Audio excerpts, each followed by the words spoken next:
익산 일빛교회 장권능 목사입니다.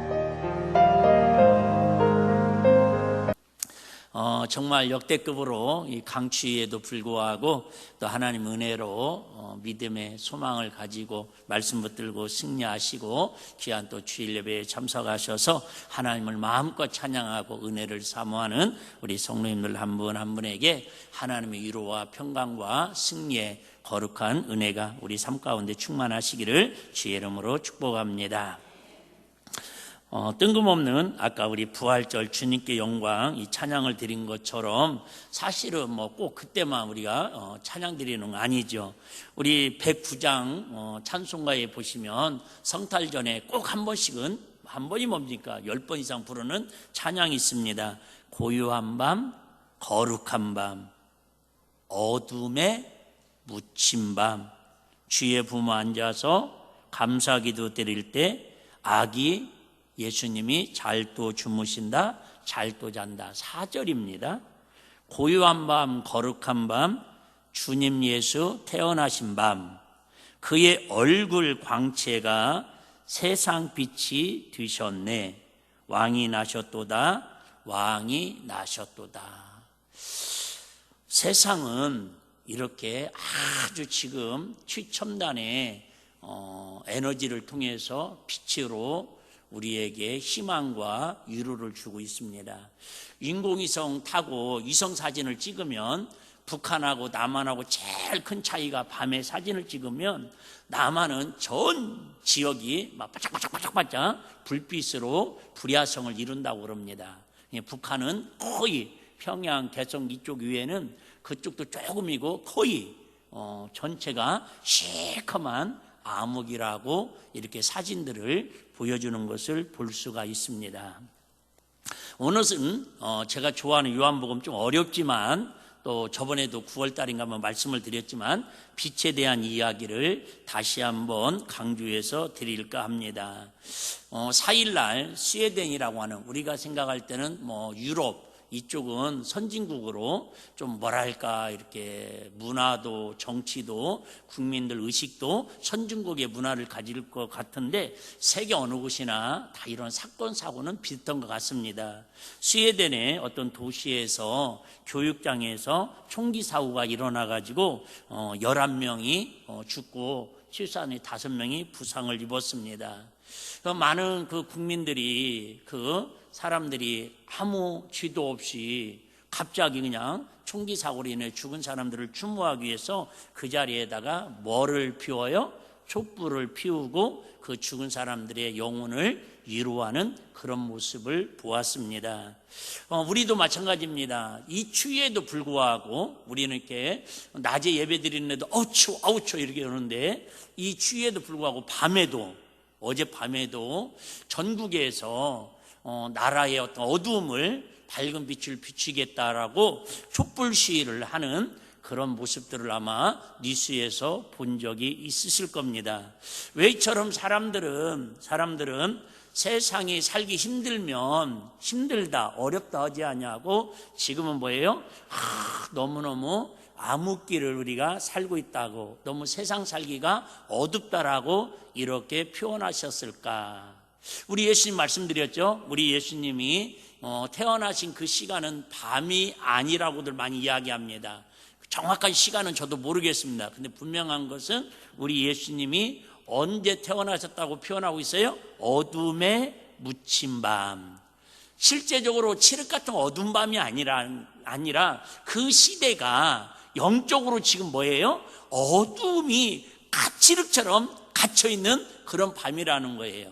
근데 그 예수님이 아기 예수님으로 가장 천한 모습으로, 가장 비참한 모습으로, 가장 가난한 모습으로 베들레헴 마구간에 태어나셨는데 뭐라고 말씀하세요? 그 예수님이 태어나셨는데 뭘로 태어나셨대요? 빛으로 태어나셨대요. 그 빛이 보여지니까 그 얼굴이 뭐가 나셔요? 광채가 나가지고 세상에 뭐가 되었네? 빛이 되셨네. 물론 여러분 아기가 태어났을 때 이렇게 본 분들도 있겠지만은 아기 얼굴에서 뭔 빛이 납니까? 그냥 생명의 기운이 느껴지는 거죠. 근데 영적으로 분명히 말씀하시기를 예수님은 그 시대에 종교적으로 영적으로 가장 어두운 밤에, 가장 어둠이 칠흑 같은 그런 묻힌 밤에 아기 예수님이 가장 처절한 모습으로 태어나셨는데 그 얼굴에는 뭐가 나타나더라는 거예요? 빛이 나타나가지고 온 세상에 뭐가 되셨다라는 거예요? 빛을 비추고 계시더라는 거예요. 오늘 좀 강단에서 드리기 조금 이렇게 여러분들이 듣기에 따라 좀 거부갈 수도 있는데 한 번 정도는 제가 꼭 다루고 싶은 내용이라서 오늘 다루고 싶습니다. 우리 예수 믿는 사람들하고 안 믿는 사람들하고 여러 가지 차이가 있습니다. 그 중에 하나가 물론 당연히 예수 믿는 사람은 죽으면 천국 가고 안 믿는 사람은 죽으면 지옥 간다는 거 너무나 잘 아는 이치지요. 또 예수 믿는 사람은 이렇게 추위에도 주일날 교회로 오고 예수 안 믿는 사람들은 좀 더 좋은 어떤 환경에 의해서 쉬려고 자기 몸을 의탁하겠죠. 그런데 장례식장에 가보면 이게 예수 믿고 죽은 사람하고 예수 안 믿고 죽은 사람하고 확연하게 차이가 나는 게 몇 가지가 있습니다. 여러분들이 아마 궁금증이 있었을 것 같아서 오늘 마침 빛에 대한, 촛불에 대한, 사람들이 왜 그러면 어둠을 밝힐 때에 정치적으로 지금 어둠을 밝히고 뭐 세상에 또 이렇게 죽은 사람들의 아픔을 달래고 우리 세월호 때 많이 그랬잖아요. 저기 섬까지 가가지고 그 앞에 가서 뭐 촛불을 밝히고 또 광화문에도 촛불을 밝히고 곳곳에서 왜 이처럼 어둠을 밝히는 상징으로 촛불을 킬까? 여러분 장례식장에 가서도 꼭 보면 지금 믿는 사람들은 안 하지만 안 믿는 사람들은 장례식장에도 꼭 뭘 키워요? 촛불을 양쪽으로 피워놓습니다. 촛불을 키우는 이유는 자, 장례식장에 촛불을 키우는 이유는 여러분들이니까 잘해야 돼요. 여러분들이 혹시 뭐 100살까지 120살까지 사시겠지만 사람 일은 모르잖아요. 뭐 쨍하고 해 뜨는 날 송대관도 뭐 갑자기 이렇게 병원 갔다가 죽다고 이야기 나오잖아요. 사람 일 모르는 일입니다. 그래서 여러분들이 자녀들한테 왜 목사님은 이런 것까지 이렇게 강조를 하는가? 여러분들이 미리미리 건강할 때에 총기 있을 때 아이들한테 알려주는 게 좋습니다. 자녀들한테. 자, 양초를 키우는 이유는요, 하나 키우는 데는 없습니다. 다음에는 결혼식 때도 말씀드릴게요. 양쪽으로 2개를 키웁니다. 그걸 갖다가 뭐냐면 등불이라고 표현을 하고 있습니다. 등불. 그래서 이 등불을 켜는 이유는 조문객들이 와가지고 향을 피우는데 거기 향을 붙여가지고 거기에다가 꽂기 위해서, 즉 향을 불을 붙이는 용도로 촛불을 키웁니다. 두 번째 촛불을 키우는 이유는 향 냄새가 아주 머리가 아픕니다. 오래 있으면. 그래서 이렇게 뭐랄까요, 유가족들이, 상주들이 오랫동안 거기 앞에 분향소에 앉아 있으면은 향 냄새로 머리가 아픕니다. 그래서 이 촛불은요, 뭐를 제거해줘요? 냄새를 제거해주는 용도로 사용을 하고 있습니다. 가장 중요한 것은 이제 우리 부모님이나 우리 할아버님이나 이렇게 사랑하는 사람이 죽었는데 그들은 지금 빛 가운데 있는 거예요? 어둠 가운데 있어요? 죽음은 어둠 가운데 있으니까 너무 불안해하지 말고 조금이라도 이렇게 밝은 빛 가운데서 보면서 어쨌든 위안을 삼으라고 자기들 나름대로 갖다 붙인 이야기입니다. 야, 우리 기독교인하고 전혀 관계없다라는 걸 여러분 들어보시라 그 말이에요. 야, 그러면 중요한 것 중에 하나가 뭐예요? 냄새를 제거하고 향을 붙이는 용도로 사용을 합니다. 근데 그러면 이 향을 왜 피울까?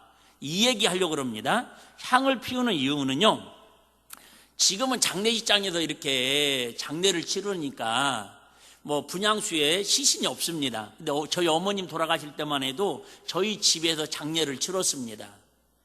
그러면 아랫목에다가 어머님 시신을 유위에다가 눕혀놓으시고 또 이렇게 돼지도 잡고 막 음식도 해야 하니까 군불을 뗍니다. 그러면 이게 열이 올라와가지고요, 여름에 더군다나 막 시신이 나중에는 막 진물이 납니다. 냄새가 납니다. 그래서 향을 피우는 이유는요, 이처럼 악취를 제거하기 위해서 향을 피웁니다. 그러니까 여러분, 지금도 장례식장에 향을 피우는 것은 전혀 의미가 없다, 지금 그 얘기를 하는 거예요. 굳이 그걸 피울 필요가 없잖아요.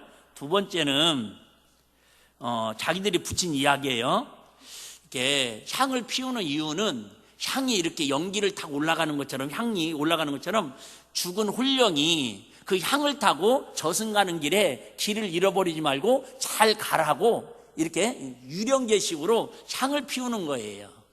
근데 우리 예수 믿는 사람은 그게 근거가 있어요, 없어요? 아무런 없으니까. 그게 여러분들 제발, 제가는 못합니다. 제가는 여러분들이 혹시 여러분 부모님이라든지 여러분, 그죠?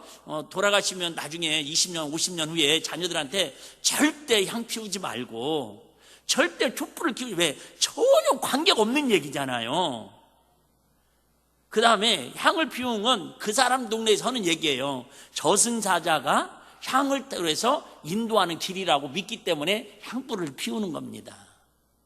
이런 여러 가지 이유로 향을 피우고 촛불을 키웁니다. 그러니까 우리 예수 믿는 사람들은 장례식장에서 촛불을 키울 것도 없고 향을 피울 일도 아니라는 거예요. 왜 냄새나고 힘들게 해요? 절할 것도 아니고 우리는 헌화 정도 하면 되고. 제가 어느 목사님, 제가 노회장 할 때 노회 목사님 한 분이 돌아가셨는데 그 장례식장에 갔더니 향도 안 피우고 촛불도 안 키우고 거기 보니까는 이게 노트북에다가 목사님 생전에 설교하신 내용들을 담아가지고 계속 틀어주고 있더라고요. 그걸 보면서 역시 확실히 믿는 집안의 장례식이 참 은혜스럽구나. 저도 그걸 보면서 그런 생각을 했어요. 저는 물론 죽지 않고 주님 앞에 살아서 들림받기를 기도는 하지만 그건 미리 이렇게 웃으면서 설교 영상도 틀어주고 오시는 분들한테, 아니면 인사말을 하는 거죠. 할렐루야, 이렇게 와서 조문하려고 헌화하려고 그러는데 목사님 씩 웃으면서 할렐루야, 살아생전에 얼굴 자주 못 뵙더니 죽으니까 그나마 죽어서 얼굴 보러 오셨군요. 살았을 때 우리 서로 잘합시다, 이렇게.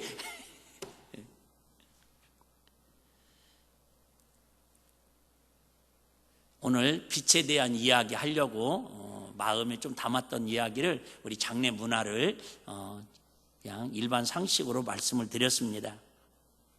자, 오늘 말씀은 요한복음 전체는 영적 복음이라고 그래서 상당히 난해하고 어렵습니다. 그럼에도 불구하고 정말 이 시대에 우리에게, 또 우리 교회에, 또 저와 여러분 심령 속에 가장 필요한 것 중에 하나가 뭐냐면, 지난주에 말씀드렸죠. 첫 번째는 우리의 힘들고 어려울 때에 우리의 뭐가 되시는? 소망 되시는, 희망 되시는 우리 주님을 바라보자고 말씀드렸고, 지난주에는 아무리 우리가 세상에 소망과 희망을 위해 살아가더라도 세상의 힘 가지고는 살아가는 한계가 있다. 우리가 하늘로부터 부어주시는 하나님의 힘을 공급받아야 독수리처럼 피곤치 곤비치 않게 나르는 삶을 살 수 있다라고 말씀을 드렸습니다. 이 나라가 왜 이렇게 지금 우리가 혼란 속에 빠져 있고, 그래도 남북 간의 갈등으로도 우리가 사실 힘들잖아요. 또 우리가 하루하루 살아가는 것도 벅차고 힘든데 왜 정치인들로 인해서 우리 국민들이 또 이렇게까지 힘들어야 하는지 이해가 되다가도 안 되고 안 되다가도 안 되고, 한마디로 하면 이 시대가 지금 뭐예요? 영적 암흑기를 우리는 살아가고 있다라는 거예요. 그러면 우리는 어떻게 하면 이 나라의 암흑기, 또 영적인 암흑기, 정치적인 암흑기, 경제적인 암흑기를 어둠에 묻혀 있는데, 이미 우리 예수님은 이 땅에 오셔서 우리에게 빛을 비춰주셨는데, 우리는 언제나 이 빛을 통해서 행복하다고, 정말 이 나라 이 민족에 사는 게 너무 즐겁다고, 야, 내가 정말 대한민국에 태어난 게 너무 감사한 일이라고 이렇게 춤추면서 다윗처럼 법궤가 들어올 때 막, 그죠? 미치도록 춤추며 노래하고 찬양했던 것처럼 내가 오늘도 예배 드리면서 감격하고, 오늘도 내 직장에 출근하면서 막 감격하고, 오늘도 내가 마트 가면서도 엄머머머머 세상에 5만 원 주고 살 줄 알았더니 2만 원밖에 안 가네, 언제 이렇게 밤새 3만 원이 내렸대, 막 이렇게 음식 장만하면서도 막 춤추면서 물가가 왜 이렇게 싸디야, 먹으면서도 미안하네, 먹으면서도 미안하네, 막 이런 거 있잖아요. 저도 평생에 거의 음식점 가면서 이렇게 기억은 별로 안 나는데, 막 이렇게 예를 들면, 야, 이 정도면 3만 원은 돼야 할 것 같은데 10,000원밖에 안 받아요. 그러면 먹고 오면서 미안한 거 있잖아요. 그런 적 있잖아요. 그런지 모르는 사람들은 생생정보통을 보면 알려주십니다. 일주일에 한 번씩. 이렇게 우리가 생각지 않은 행복과 기쁨으로 살아갈 날을 기대하는 것은, 오늘 결론 먼저 말씀드리면, 빛이신 예수님께서, 참빛인 예수님께서 내 안에 들어오시고 이 땅의 촛불이 아니라, 이 땅의 의학적인 전기불이 아니라, 산업화의 문명의 불빛이 아니라 생명의 빛 되시는 예수님께서 교회와 가정과 나라와 민족과 곳곳에 하나님의 참빛이 들어가야 이 땅이 행복한 나라, 하나님께 영광 돌리는 기쁨의 나라가 될 줄로 믿습니다. 어떻게 하면 우리가 그 빛을 마음에 모시고 살아갈 수 있을까? 오늘 말씀을 통해서 같이 한번 살펴보려고 합니다.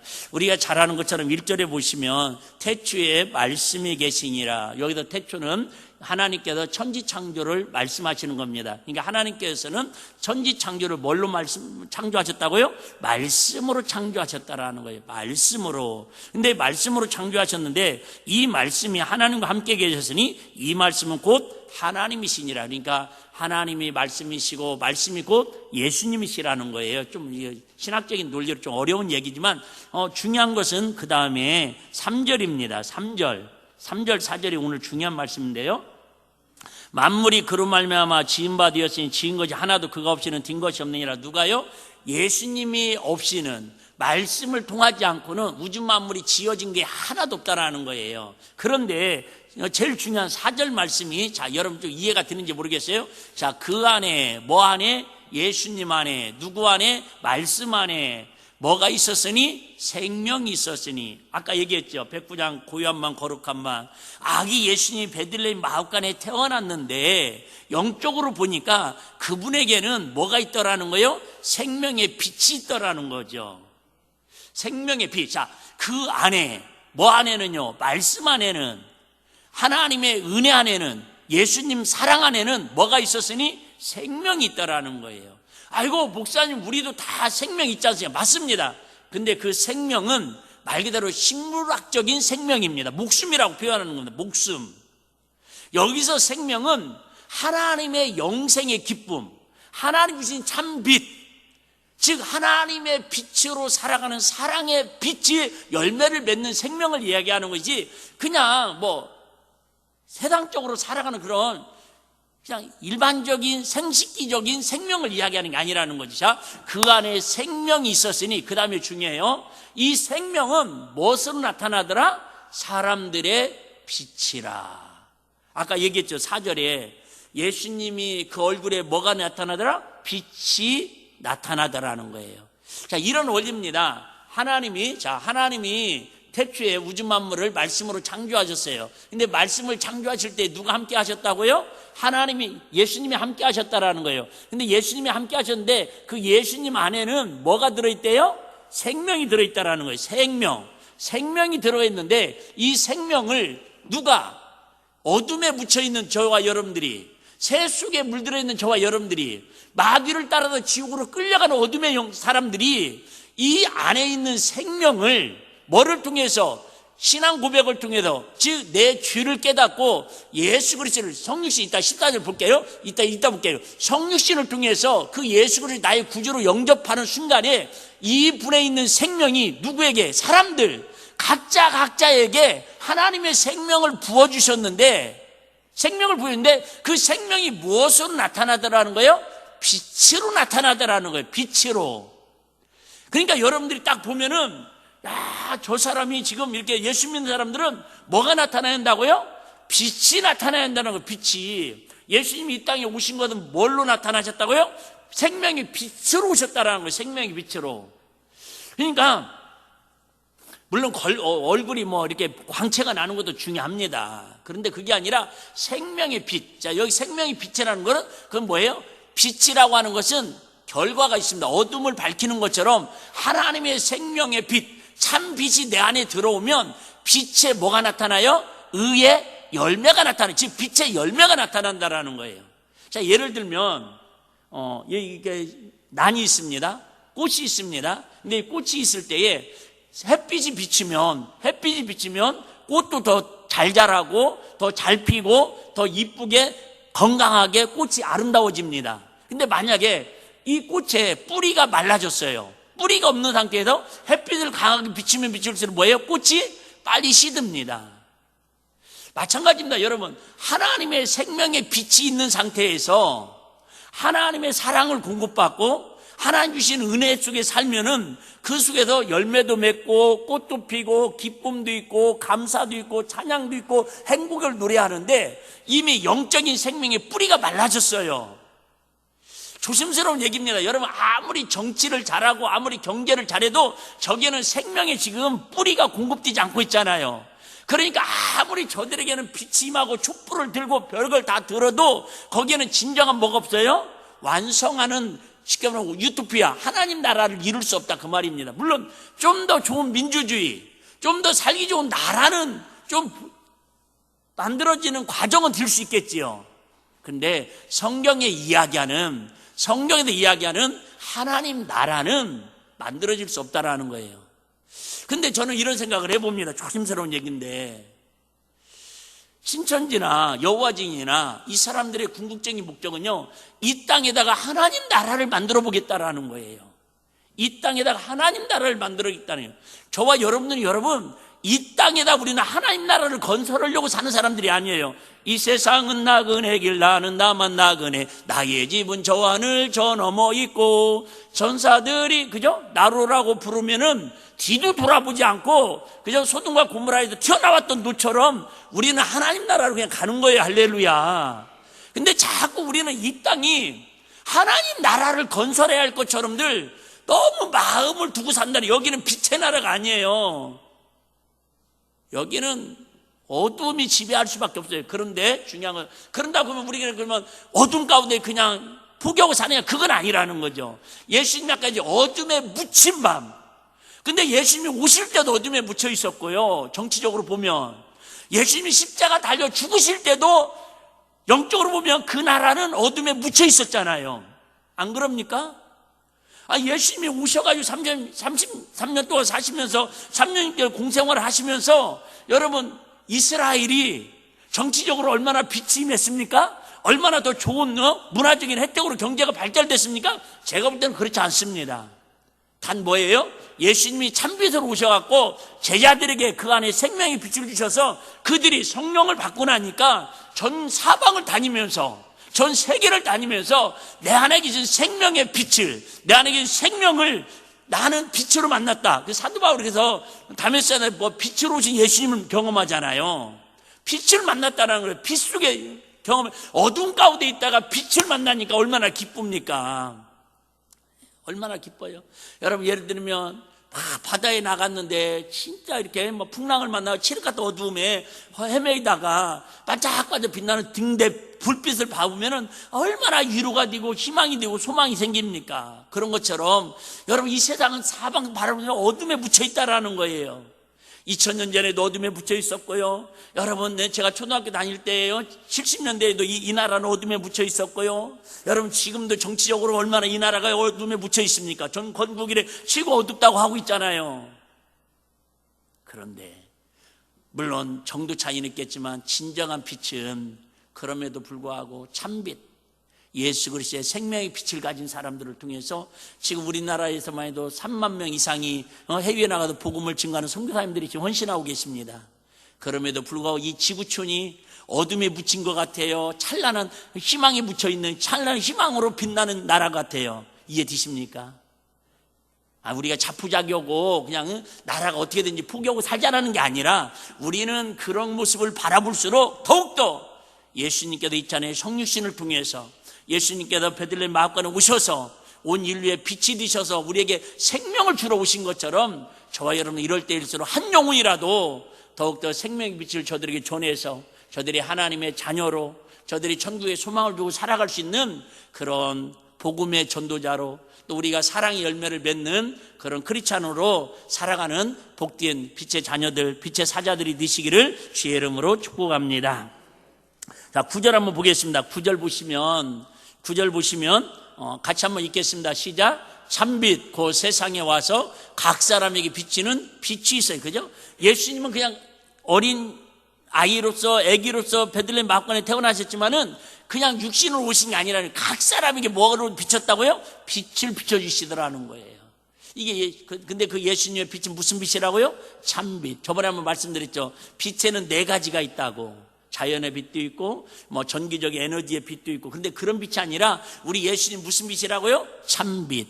참빛이라는 또 머리 빛는 참빛 그런 얘기가 아니라 완전한 생명의 빛, 영생의 빛, 소망의 빛. 그분이 바로 누구라고요? 우리 예수님이시라는 거예요. 자, 그러면 무엇 때문에 하나님은 우리에게 예수 그리스도를 통해 빛을 주시기를 원하십니까? 한마디로 말하면 예수 그리스도만 우리에게 영원한 뭐가 되기 때문에? 생명이 되시기 때문에. 생명이 되시기 때문에. 대부분 생명을 기리고 생명을 상징할 때 뭐를 킨다고요? 촛불을 켜서 그들의 추억을 하는 그런 모습을 볼 수가 있습니다. 그래서 그러니까 기독교인들은 아까도 얘기했지만은 장례식장에 촛불 킬 수도 없고 향을 피울 수도 없는 이유가 뭐예요? 그래서 그런 건데 어떤 분들은 다 아시는 것처럼 이런 모든 것들이 어디서부터 시작됐어요? 교회 성막에서부터 시작된 그런 제도예요. 그러니까 하나님을 향한 마음들, 하나님의 성전을 붙이는 등불들을 이상하게 저쪽 동네에 가가지고 쓰고 있는 것을 우리가 볼 수가 있습니다. 다시 한번 4절 한번 다시 보겠습니다. 4절. 자, 오늘 말씀 4절. 그 안에 예수님 안에 말씀 안에 생명이 있었으니 이 생명은 뭐라고요? 사람들의 빛이라. 저와 여러분들이 빛의 삶을 살아야, 빛의 열매를 드러내는 삶을 살아야 한마디로 말하면 예수님 머리를요? 욕을 안 먹이고 예수님의 영광을 드러내고 사는 삶인 줄로 믿습니다. 그래서 우리가 신앙생활 그것도 잘해야 한다는 거예요. 그러니까 여러분 진짜 예를 들면 목회자들이라든지 또 예수 믿는 사람들이 뭐 잘못해서 막 PD 수첩이나 그것이 알고 싶다 막 이런 거 나오면은 괜히 우리 도매금으로 막 욕 먹고 어디 가서 얼굴 묻들고 막 그러지 않습니까? 고린도후서 4장 4절 한번 보겠습니다. 고린도후서 4장 4절에 보시면요, 그 중에 이 세상 신이 믿지 아니하는 자들의 마음을 혼미케 하여, 그래요. 혼미케 하여, 그 다음에 그리스도의 영광의 복음의 광채가 뭐예요? 비치지 못하게 함이니 그리스도는 하나님의 형상이라. 이게 마귀, 이 세상 신 마귀하고 예수님의 영하고 뭔 차이예요? 자, 마귀는요 어떻게든지 다른 빛을 통해서 세상의 것을 통해서 우리가 그 참빛 속에 거하지 못하도록 자꾸 혼미하게 만든다라는 거예요. 사실 어렵습니다. 좀 어려운데 어쨌든 그리스도의 영광의 복음을 광채가 비치지 못하게 하미니 그리스도는 뭐예요? 하나님은 그렇습니다. 그리스도 안에는 타락하기 전에 하나님의 형상 원형 그대로 존재합니다. 그래서 예수 그리스도를 믿는 모든 사람은 예수님의 생명을 거듭나서 하나님의 형상이 회복되어 참빛 가운데 사는 삶인데요, 의와 진리와 거룩이 우리가 빛의 열매를 맺고 살아가는 삶입니다. 한마디로 말하면 원삶으로 살아가는 거예요. 사랑의 열매를 맺고 살아가는 사람이에요. 사랑의 열매. 그래서 저 사람은 어쩜 저렇게 사랑이 넘치냐고. 그런 사람은 지금 뭘 사는 거예요? 하나님의 열매를, 빛의 열매를 맺고 살아가는 거예요. 자, 요한복음 3장 6절 잘 아는 말씀이죠. 하나님이 세상을 이처럼 사랑하사 독생자를 주셔서 이는 저를 믿는 자마다 멸망치 뭐를 얻게 하려 하십니다. 예, 저는 요 영생에다가 막 돈보따리나 그러죠. 막 100년 동안 살면서도 병원 약국 가지 않는 거 막 이런 거 넣으면 얼마나 좋겠어요.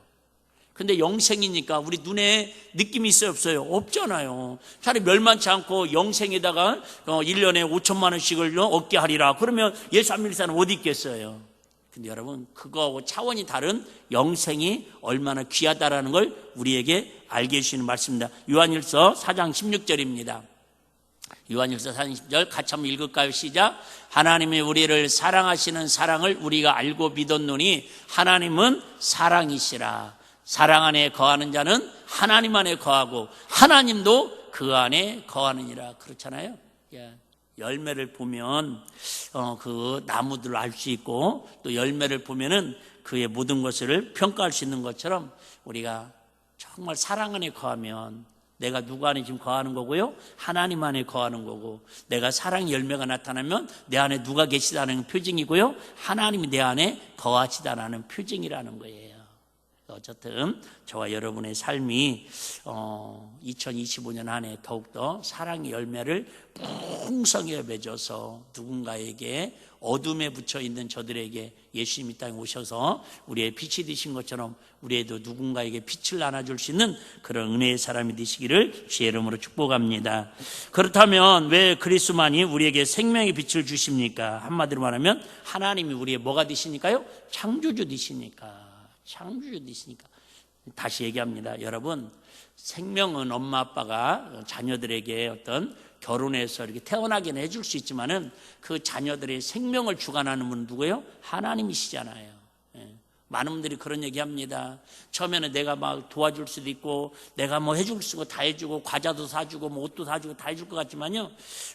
저도 한번 그런 경험했는데, 수술실 앞에 딱 들어갈 때에 선생님이, 의사 선생님이 그러잖아요. 보호자는 여기서 기다리세요.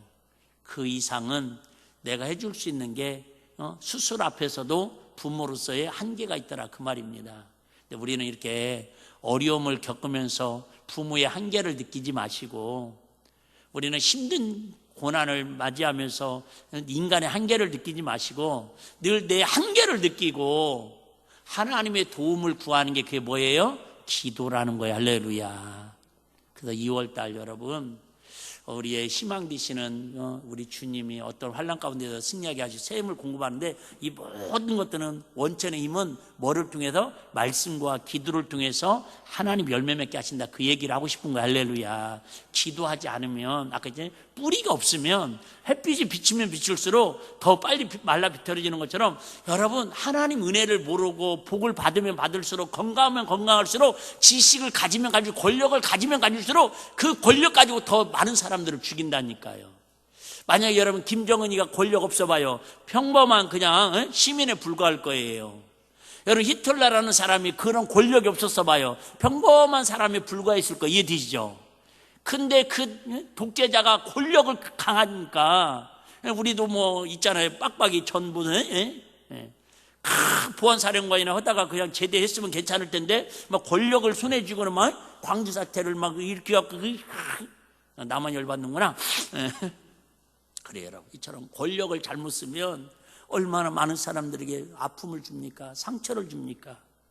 근데 사랑은요, 사랑의 능력은 베풀면 베풀수록, 사랑은 권력이라고 하지 않잖아요. 권위라고 하지 않습니까? 뭐예요? 낮은 자리에서, 해마다, 도시마다, 나라마다 하는 것 있잖아요. 사랑의 온도계. 사랑의 온도계를 설치해가지고 시민들이 이렇게 얼마씩 후원을 하면, 불이웃기도기식으로 하면은 이게 구세군 자선남비처럼 사랑의 온도가 올라가잖아요.